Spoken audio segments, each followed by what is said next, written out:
I stood behind the counter of Alexandria Books, carefully restoring the spine of a first edition Hemingway. The morning light filtered through the dusty windows, casting a warm glow on the towering shelves that my grandfather had built by hand 50 years ago.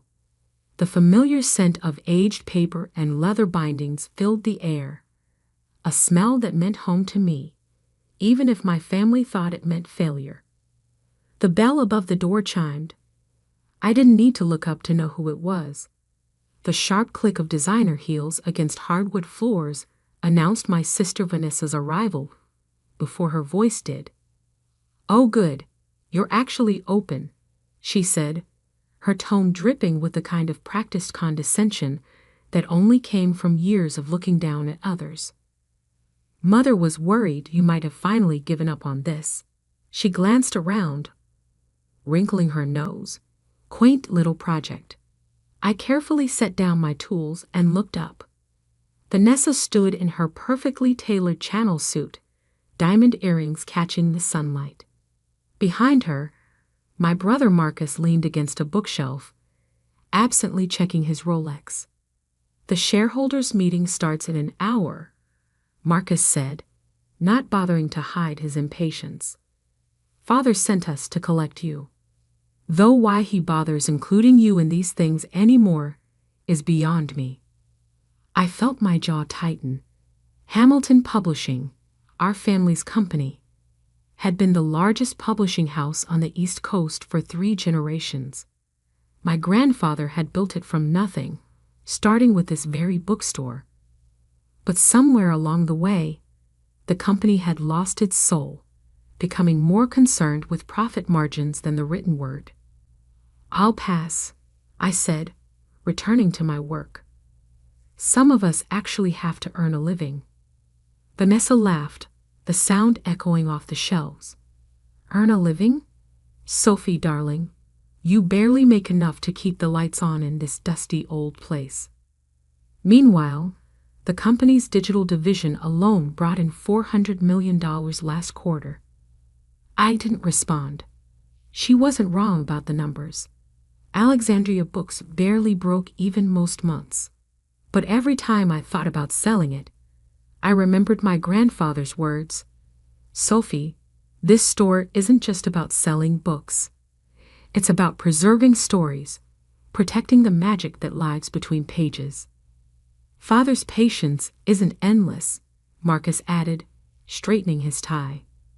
"The company's expanding into NFTs and digital rights management. The board wants to liquidate all physical assets, including this property." My head snapped up. This store isn't a company asset. Grandpa left it to me in his will. "Yes, his one great mistake," Vanessa sighed. "Leaving the company's birthplace to the only Hamilton who doesn't understand business.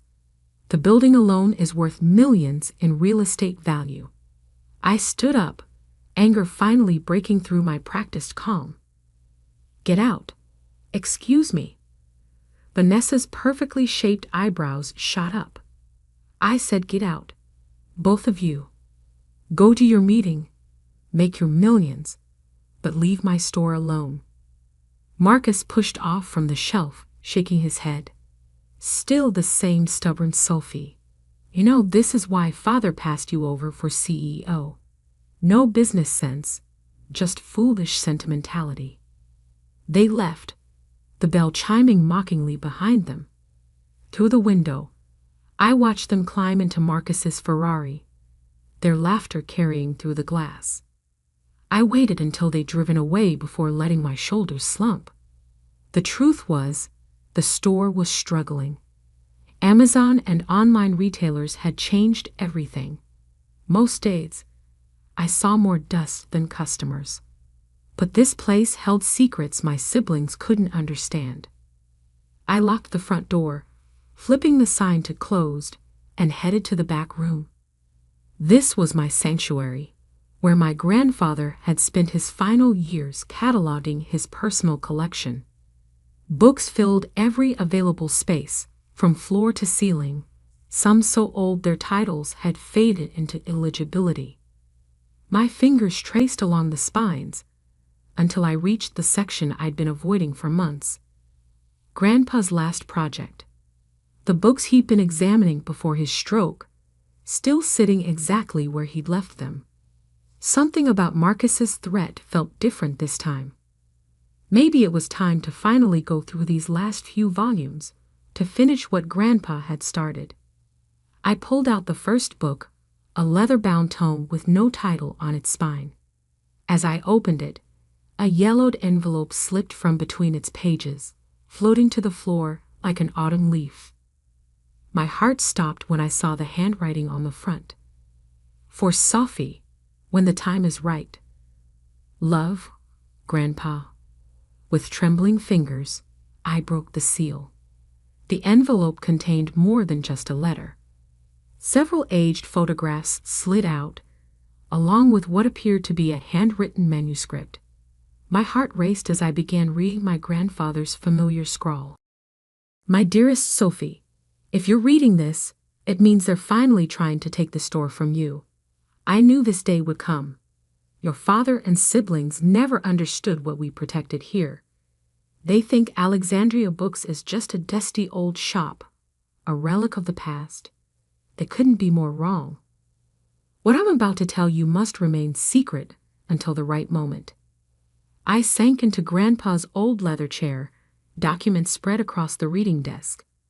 The more I read, the more my hands trembled. The manuscript wasn't just any old book.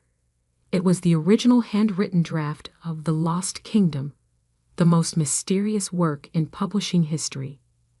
Written in 1923 by reclusive author Edmund Blake, the book had achieved near-mythical status.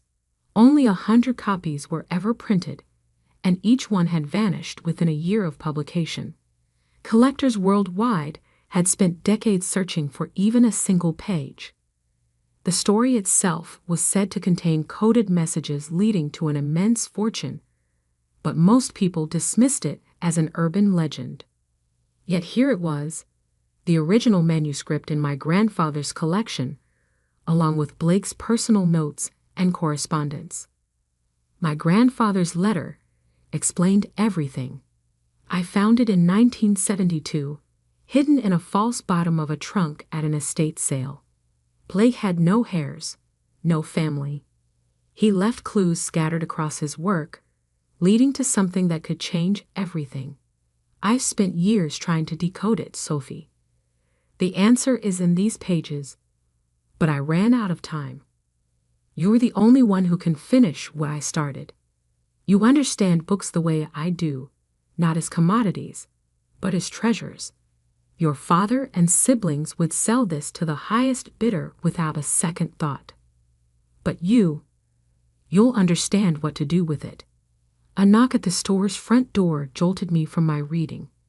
Through the window, I saw Oliver Chen, my best friend since college and now a rare book authenticator at Christie's. I quickly gathered the papers and locked them in Grandpa's safe before letting him in. Your sister called, he said, looking concerned. Said you had some kind of breakdown at the store. Are you okay? I laughed, the sound slightly hysterical. Did she call you as my friend or as a potential buyer for the building? Oliver had the grace to look embarrassed. Both, actually. Hamilton Publishing is serious this time, Sophie. They're preparing a hostile takeover of the property. They can't. The deed is in my name. They're claiming the store was never properly transferred out of company holdings. Your father has paperwork showing it's still a Hamilton Publishing asset. My blood ran cold. Forged documents. Would you put it past them? I glanced toward the back room where Grandpa's safe held what might be the most valuable literary discovery of the century. How long do I have? The court filing is set for Monday. 4 days. 4 days to decode a manuscript that my grandfather had spent decades studying. 4 days to uncover a secret that had remained hidden for almost a century. 4 days to save not just the bookstore, but perhaps my grandfather's legacy. I need your help, I said, leading Oliver to the back room. But first, you have to promise me something. What I'm about to show you stays between us. Not a word to anyone, especially not my family. Sophie, you're scaring me. I opened the safe, pulling out the manuscript. Oliver's eyes widened as he realized what he was looking at. Is that the original manuscript of The Lost Kingdom, the one that everyone thought was destroyed? Oliver sank into a chair, his professional composure cracking. Do you have any idea what this is worth? The auction value alone. It's not for sale. I cut him off. It's the key to something bigger. Grandpa left notes, clues. We need to figure out what Blake was hiding. For the next several hours, we pored over the manuscript and my grandfather's research.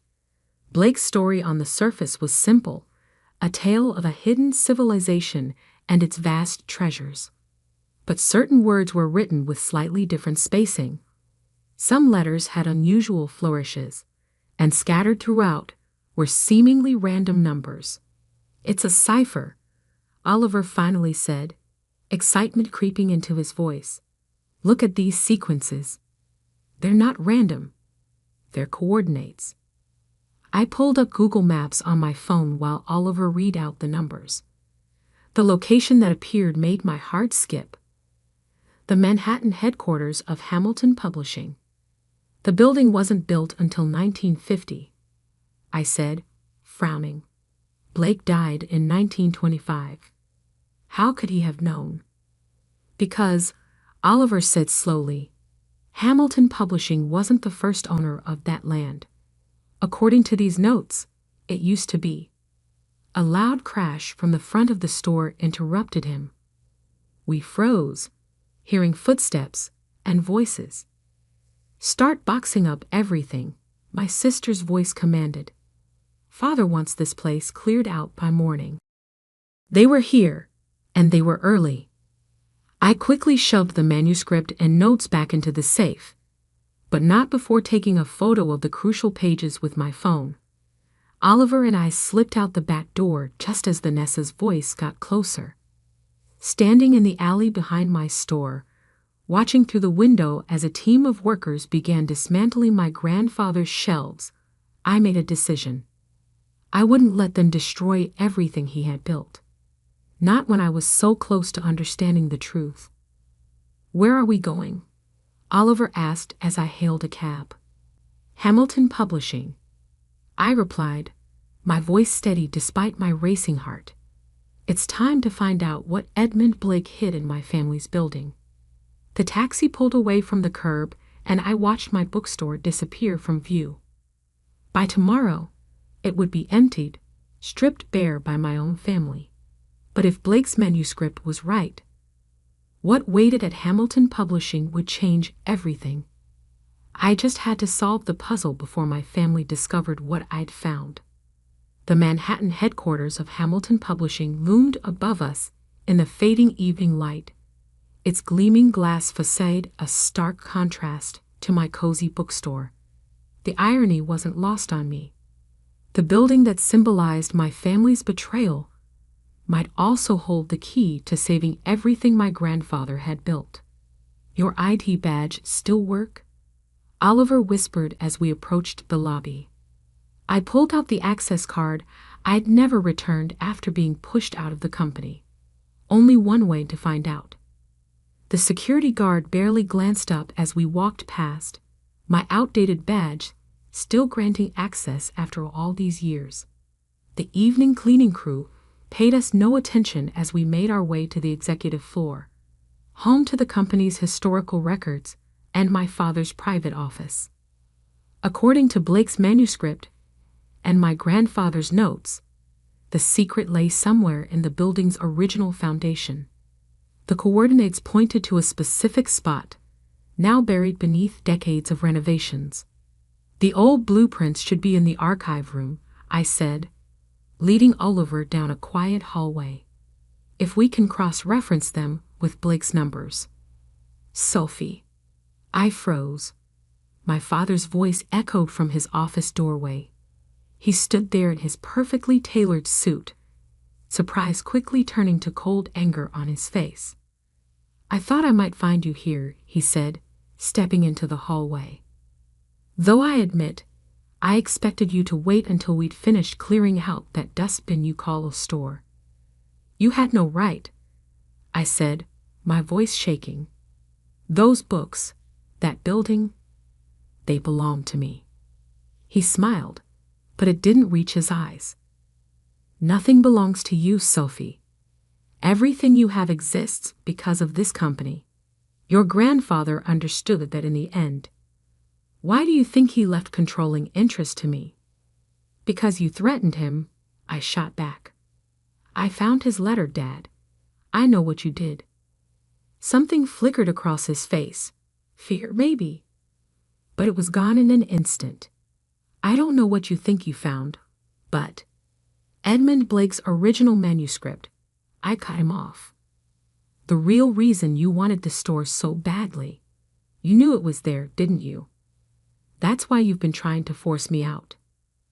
My father's face went pale. Behind me, Oliver shifted nervously. "Sophie," my father said, his voice dangerous now, "you need to be very careful about what you do next. That manuscript is company property. If you've removed it from the premises, it was never company property."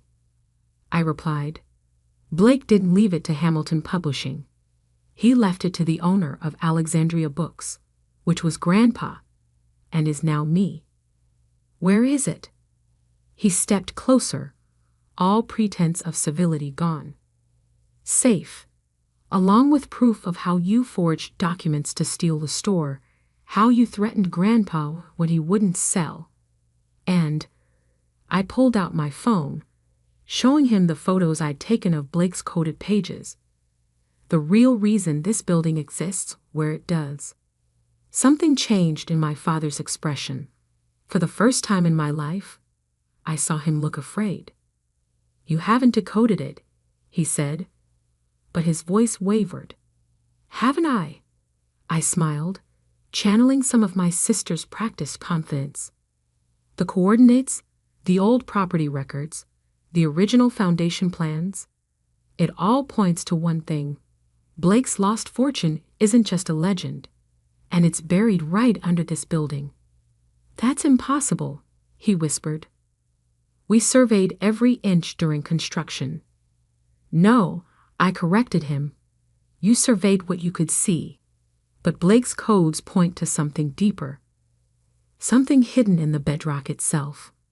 Something worth far more than this entire company." My father's hand twitched toward his phone. "Security will be here in 2 minutes. Whatever you think you found is already in the hands of every major news outlet," I finished for him, "along with evidence of your corporate fraud. So here's what's going to happen." The next hour passed in a blur of lawyers, documents, and barely concealed threats. By midnight, I walked out of Hamilton Publishing with full ownership of Alexandria Books restored to my name, along with a controlling interest in the company's physical bookstore division. My father kept his position as CEO, but we both knew his power was broken. The board wouldn't look kindly on his actions once the full story came out. "I still can't believe it worked," Oliver said as we stood outside my store the next morning. The moving trucks were gone. Everything returned to its rightful place. But what about Blake's treasure? Was it really there under the building? I smiled, unlocking the store's front door. "Come on, there's something I need to show you." In the back room, I opened my grandfather's safe and pulled out Blake's manuscript one last time. But instead of coordinates or coded messages, I showed Oliver what my grandfather had highlighted on the very last page. The greatest fortune a man can possess isn't gold or jewels, but the power of stories themselves. I leave this manuscript not as a map to hidden wealth, but as proof that words hold more value than any treasure. So there was never anything buried under Hamilton Publishing? Oliver asked, understanding dawning on his face. Just an elaborate bluff, I confirmed. One my father was too afraid to call, because he believed wealth had to mean money. He never understood what Grandpa tried to teach us, that real value isn't always about dollars and cents. I looked around at my store, at the shelves my grandfather built, at the books he'd loved, at the legacy he trusted me to protect.